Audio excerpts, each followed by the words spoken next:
So here we are in chapter 2. Chapter 2 is around getting much more familiar with the basics of what is consent. Now, the place we're going to start looking at for this is around consent and the law. Now, understand that the consent and the law part doesn't actually encompass everything we want to know about consent and how to practice it in real life, but it does kind of give us a nice starting place to understand the most basic components of consent. Now, I don't know where you're watching this video from, what country, province, state you might be in. So for that reason, there's a handout for you for this section called The Law Where You Live, and it just gives some different spaces for you to look up different laws and different sort of specifics to where you might be living and what the law says in that area. Now, that being said, we are actually going to explore the law a little bit around what I've gathered from what we would call best practices. So some of the best and most up-to-date laws around consent as a starting place. Now, the biggest thing that is sort of covered in the law most generally is something called capacity to consent. Capacity consent has to do with the fact that these are things that need to be either in place or not in order for anything after that moment of asking for consent to be okay. So if some of these things aren't okay, the capacity consent isn't there, then it really doesn't matter what happens after that. If someone says yes or no or whatever, it still doesn't mean it's okay. So capacity consent is around the idea that there are some types of interactions or relationships that just really aren't okay by the law, but also because they're not appropriate or safe or ways that true and honest consent can really happen between two people. Now, the first category for this we're going to look at is around age. So most places have a basic level of what they would consider an age of consent. Some places it's 16 and up, some places it's 18 and up, some 19 and up. But in general, these ages are in place to help keep younger people safe, right? So for instance, 8-year-olds, 10-year-olds, they're not developmentally or emotionally ready for any type of physical intimacy. So these laws are here to protect young people so that they can still just be kids, that they don't have to worry about this stuff until it's time later in their life. Now, one of the laws I really like for this age kind of idea is where I live in Canada has a bit of a developmentally kind of appropriate range. So this is for 12 and 13-year-olds can be within a 2-year and up range legally. So a 12-year-old and a 14-year-old could be consenting together. And then a 14, 15-year-old can be with someone 4 years and older, and that can still be okay developmentally and sort of maturity-wise. And then where I live, it's the age is 16 and up is a legal age to consent sort of thereafter. Now, that being said, we still want to make sure we're also looking at the next category, which is something called power relationships. So power relationships is around, there's some relationships where it's okay to ask for consent, if, for instance, the age category and that law is met, and some where it's not. So if there's an authority or power imbalance, that would not be okay. So this is like teacher to student, doctor to patient, counselor or therapist to their clients. There's an imbalance of power between who normally says what happens and who normally would agree or believe or listen to that person that would make asking for consent in a sexual way inappropriate and not okay. So those power relationships are not okay. Another category is around family relationships, obviously not including, parents and or their partners. They are supposed to and should do whatever they're going to do. This is around sort of children and family members. So because our homes is a safe place where we should just get to be how we are, among a lot of other reasons.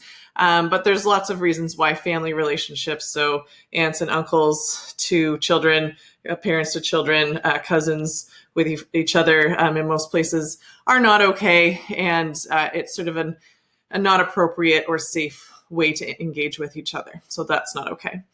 Then there's what's called conscious capacity. This has to do with how present someone is. So this is in terms of alcohol or drug use or intoxication. If someone is passing out drunk, really under the influence of some type of drug or alcohol, then they might not have the conscious capacity to actually say yes. So even if they are saying yes or slurring their words or verbally kind of saying yes, but they're really, really intoxicated, that's still not a yes. They're not really conscious. That person's not really there. I'll link a video under this video here that's, you might have seen it already. If you haven't, definitely have a look at it. It's called the Consent Cup of Tea video. And it really does a good job at capturing that particular rule very well. And the last one's just on around general ability to consent. So this is, some folks have different developmental maturity levels or sort of cognitive capacity. There are vulnerable people who may not have the ability to consent. That gets a little bit more specific, but just know that rule is something else to think about as well in terms of who can give consent and who can't. So those are some of the things that really have to be in place before we even think about what comes next. So let's say we have all those things in place. We have an appropriate age, power dynamic, everyone's conscious and aware, and everyone has the sort of ability to consent with each other in an appropriate way with the right relationships. Now we're going to look at something I like to call hot spice. Now, hot spice is a fun little acronym that kind of captures some of the next nuances that we need to have for full appropriate consent to be present. What we're looking for is also called affirmative consent. So this is one of the best practices, again, in law. The best places that are most up to date on their laws should be outlining that affirmative consent is what we need. That means we're looking for a yes instead of waiting for a no. So we're assuming, instead of assuming everything's a green light until we get a red light, we need to assume everything's a red light until we get a green one. So we're waiting for someone to say yes, not waiting for someone to stop us in self-defense, because that's not right, okay? So as we have the capacity consent, the affirmative yes, and we'll look at what that sort of in more detail looks like in the next video. And we also need this piece called hot spice, and each of those letters stands for something different. So the H stands for honest. Honest is around the idea that each person should be able to check in with themselves and say what they truly want or don't want. So this is outside of coercion, manipulation. So this is someone talking someone else into something or pressuring them or threatening them. So anything that makes consent not freely given. So freely given is an honest way of saying, yes, this is what I really want for no other reason than I want it, rather than for any other sort of threat or reason. So honest. Then the O is around ongoing. So consent isn't just sort of a one and done check-in and we're all good to go from here ever after. Consent is actually a process. It's a conversation ongoing with a partner as each new thing is happening, as each sort of new intensity is happening.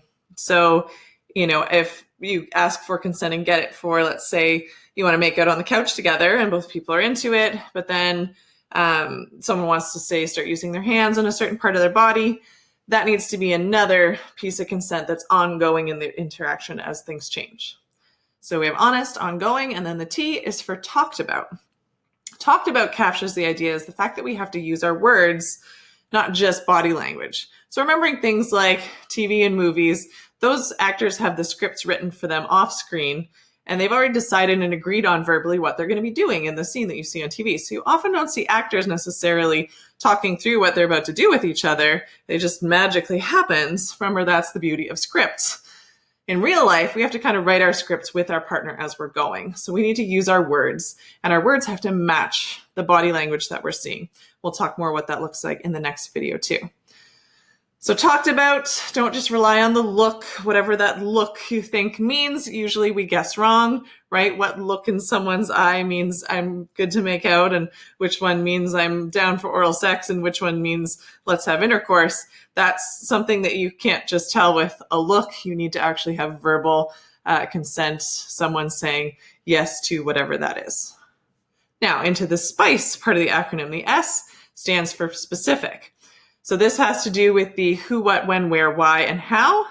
You both have agreed on what it is that you're doing, how, where, when, all of that stuff. So are you making out on the couch? Are you having oral sex in the bedroom? Are you having sex with a condom on? What is the exact thing that's about to happen between you? The P stands for present moment. Present moment means that consent needs to be given at that time.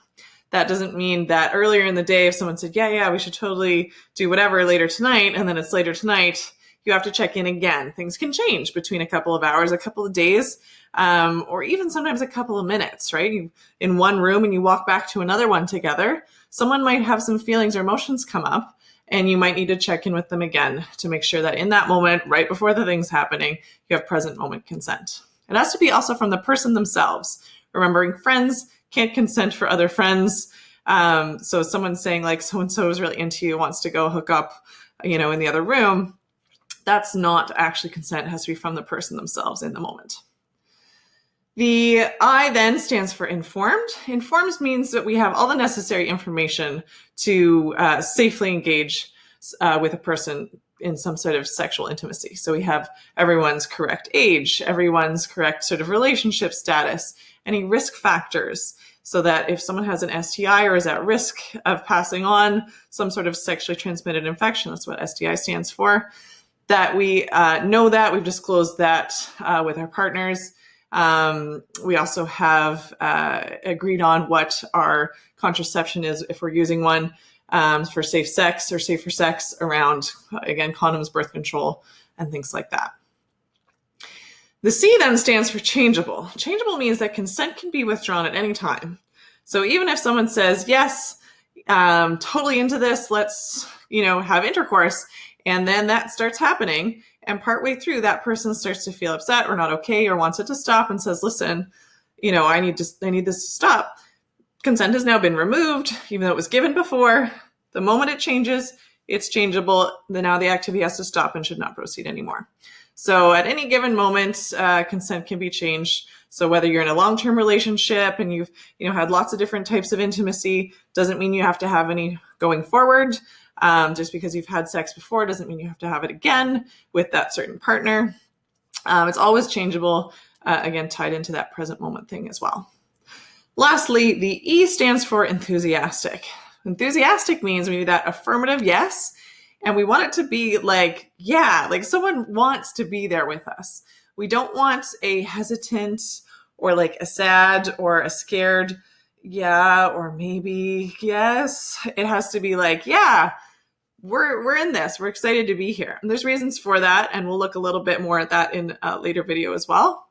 But knowing that we want people to be present, active, enthusiastic around giving us that affirmative yes consent.